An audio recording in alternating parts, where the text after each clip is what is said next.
Et l'on part à présent retrouver Stéphane Amar, notre correspondant à Jérusalem. Bonjour Stéphane, toutes ces libérations, c'est vraiment vécu comme une journée historique en Israël.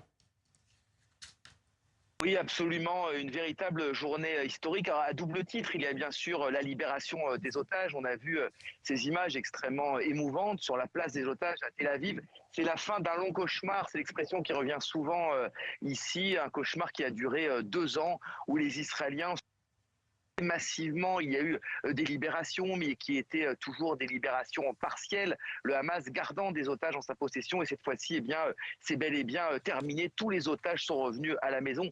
C'était l'un des 2 engagements pris par Benyamin Netanyahou au lendemain des massacres du 7 octobre. Et puis, bien sûr, le deuxième jour historique, si l'on peut dire, c'est la venue de Donald Trump. C'est une venue concomitante à la libération des otages.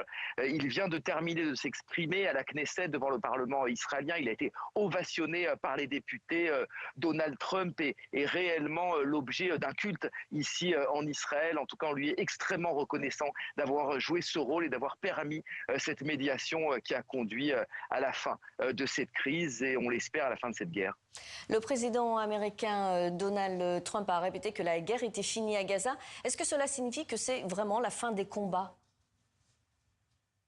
Alors, rien n'est moins sûr car la situation à Gaza reste très instable. D'abord, l'armée israélienne poursuit sa présence dans la bande de Gaza.